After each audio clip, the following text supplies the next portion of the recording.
ఒకప్పుడు రాజుల పాలనలో ప్రజలకు రాజు చెప్పిందే వేదం, చేసిందే చట్టం. రాజు ఆగ్రహిస్తే కొరడా దెబ్బలు, కరుణిస్తే వజ్ర వైఢూర్యాల హారాలే. ఇప్పుడు రాజులు లేరు, రాజ్యాలు లేవు. ఆ తరహా పాలనని ప్రజలు కూడా ఎక్కడా అనుమతించడం లేదు.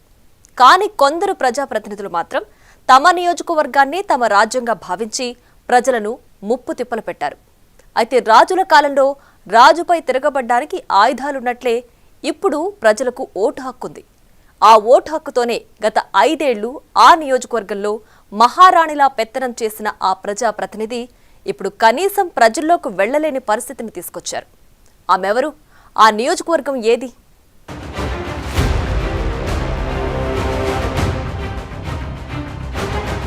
తమ సమస్యల్ని పరిష్కరించి నియోజకవర్గాన్ని అభివృద్ధి పథంలో నడిపిస్తారని ఎంతో ఆశతో నేతల్ని తమ ప్రజాప్రతినిధులుగా ప్రజలు ఎన్నుకుంటారు.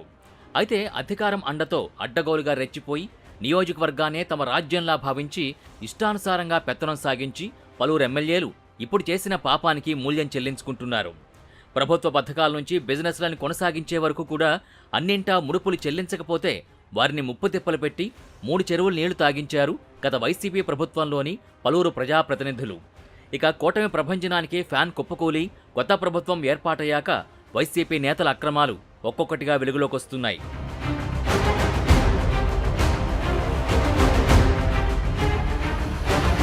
ఉమ్మడి గుంటూరు జిల్లాలోని చిలకలూరిపేట నియోజకవర్గం ఏపీ రాజకీయాల్లో హాట్ టాపిక్గా మారుతోంది. మొదటిసారి ఎమ్మెల్యేగా గెలిచినప్పటికీ 5 ఏళ్లు మంత్రిగా కొనసాగి సీనియర్లకు కూడా షాక్ ఇచ్చారు విడుదల రజని. అధికారం అండతో మాజీ మంత్రి నియోజకవర్గంలో ప్రజల్ని ఏ రకంగా ఇబ్బందులు పెట్టారో ఒక్కో ఘటన వెలుగులోకొస్తున్నాయి. ప్రజాప్రతినిధిని అనే విషయం మరిచిపోయి తన అనుచరులు, తన కుటుంబీకులతో రాచరికపు పరిపాలన సాగించిందని స్వయంగా నియోజకవర్గ ప్రజలే చెప్పడం ఇప్పుడు అందరినీ నోటిన వేలు వేసుకునేలా చేస్తోంది.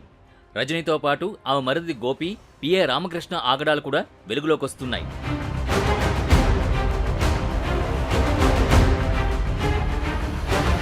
ముందుగా రజనీపై పసుమరు రైతులు ఎస్పీకి ఫిర్యాదు చేశారు. జగనన్న కాలనీ భూముల్లో ఆమె భారీ స్కామ్కి పాల్పడినట్టు వారు తెలిపారు. జగనన్న కాలనీ పేరుతో రైతుల నుంచి 200 ఎకరాల భూసేకరణ చేశారని ఆరోపించారు. భూసేకరణలో తమ వద్ద కొన్న ప్రతి ఎకరానికి 2.5 లక్షల చొప్పున విడుదల రజనీ టీం లంచం తీసుకున్నారని ఆరోపించారు. రజనీ కాజేసిన డబ్బుల్ని రికవరీ చేయాలని వారు కంప్లైంట్లో కోరారు. అలానే బాధితులంతా కలిసి చిలకలూరుపేట ఎమ్మెల్యే ప్రత్తిపాటి పుల్లారావుని కలిసి రజనీపై చట్టపరమైన చర్యలు తీసుకోవాలని వినతిపత్రం కూడా అందజేశారు.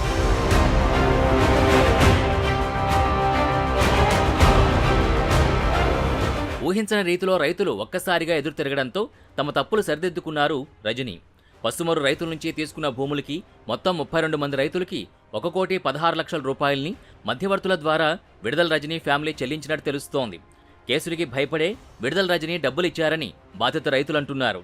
అయితే తిరిగిచ్చిన డబ్బులో కూడా కొందరు చేతివాటం చూపారని, మిగతా డబ్బును కూడా ఇప్పించాలని ఆవేదన వ్యక్తం చేశారు. అవి మొత్తం 1,16,00,000. 1,16,00,000 2 విడతలుగా, ఫస్ట్ విడత 4 రోజుల క్రితం 90 లక్షలు పంపించడం జరిగింది. అలాగే రెండవ విడతగా 26 లక్షలు పంపించడం జరిగింది. అమౌంట్ నాకే ఇచ్చారు. 90 లక్షలు అయితే అందరికి పనిచేసాము. ఇంకో 26 లక్షలు నా దగ్గర ఉండినాయి.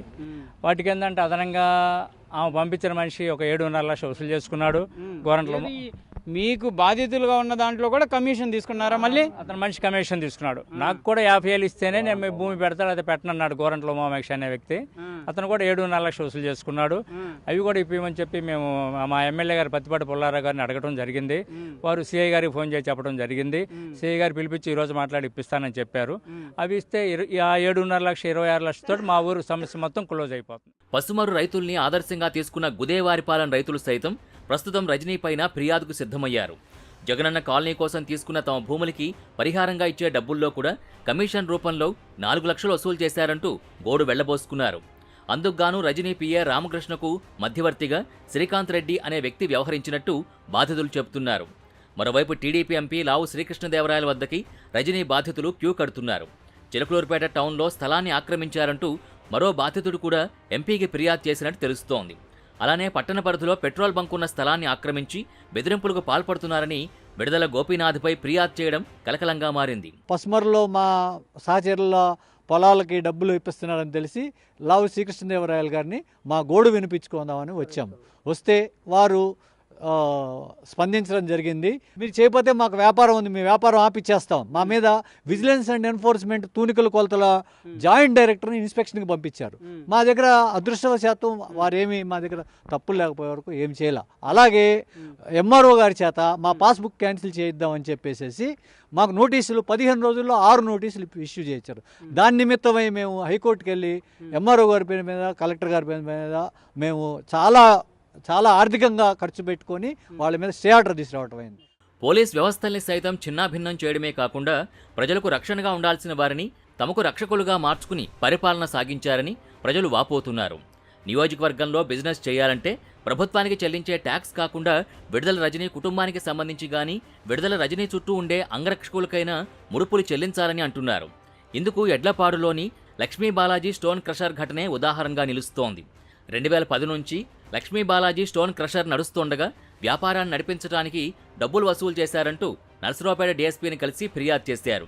స్టోన్ క్రషర్ కొనసాగాలంటే 5 కోట్లు ఇవ్వాల్సిందేనని రజనీ పిఏ రామకృష్ణ హెచ్చరించగా అంత ఇవ్వలేమంటూ చెప్పగా డబ్బులు ఇవ్వకపోతే అంతు చూస్తామంటూ బెదిరించారని ఫిర్యాదులో పేర్కొన్నారు.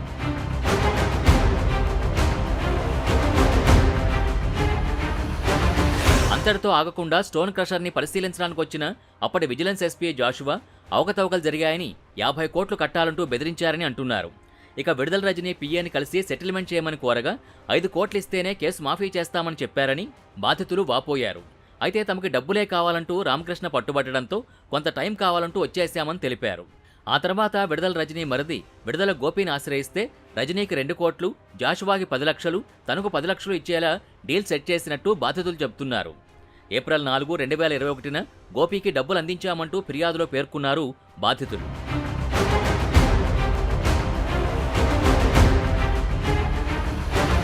ఎమ్మెల్యేగా తనకున్నటువంటి పవర్స్ని నియోజకవర్గ అభివృద్ధికి కాకుండా తాను రాజకీయంగా ఎదగడానికి మాత్రమే రజనీ ఉపయోగించుకున్నారని ఆరోపణలొస్తున్నాయి. తనకు తానే తన చుట్టూ ఒక కంచెను ఏర్పాటు చేసుకుని సామాన్యులకు ఆ కంచె దాటి వెళ్లే పరిస్థితి లేకుండా చేశారని, అదే కాకుండా నియోజకవర్గంలో ప్రతి పనిలోనూ రజనీ కుటుంబ సభ్యులు వేలు పెట్టడం, పరోక్షంగా తామే ఎమ్మెల్యేలుగా భావించి అధికారాన్ని వినియోగించడం ఆమె ఓటమికి కారణమయ్యాయని అంటున్నారు. నియంతగా మారిన రాజుల్ని ప్రజలు ఎలా తరిమికొట్టారో అదేవిధంగా ప్రస్తుతం చిలకలూరుపేట నియోజకవర్గ ప్రజలు సైతం రజనీ పేరు చెప్తే అగ్గి మీద గుగ్గిలమవుతున్నారని తెలుస్తోంది. మాకు ఒక ఎమ్మెల్యే కాదు, ఆమెకి 4 మరుదులు, 4 ఎమ్మెల్యేలు. ఆమె మామ ఒక ఎమ్మెల్యే, ఆమె మామకి ఇంకో ఎక్స్ మున్సిపల్ తోట రాము, అతను ఒక ఎమ్మెల్యే, ఇంకా వాళ్ళ అనుచరులు 2-3 ఉన్నారు. దగ్గర 10 మంది పైన ఎమ్మెల్యేలు. మాకు ఎవరైనా బెదిరిస్తారు, ఎవరైనా కబ్జాలు చేస్తారు. ఇవాళ ఏది చెప్పినా మేము చేయాల్సిందే.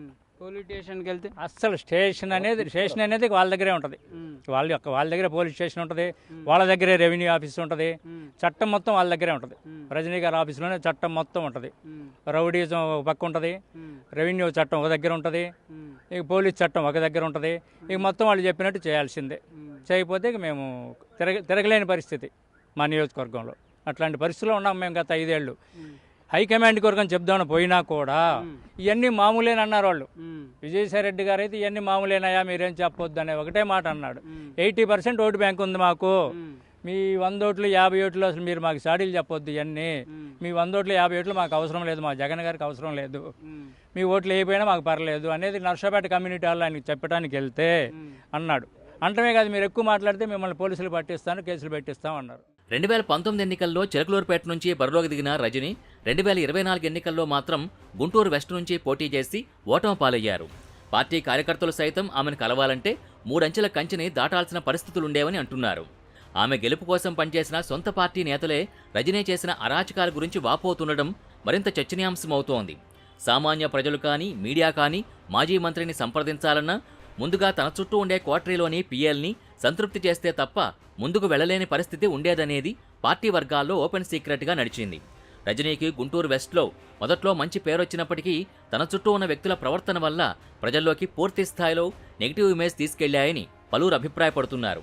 అందుకే చిలకలూరుపేట ప్రజల్లాగా మోసపోతామేమోనని గుంటూరు వెస్ట్లో ఓటమి కట్టబెట్టారని టాక్ ఉంది.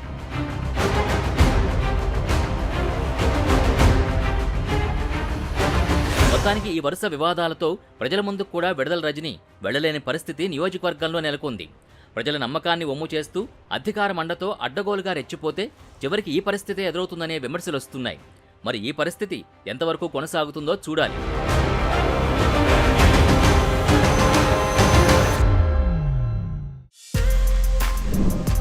For more videos like this, subscribe Big TV channel.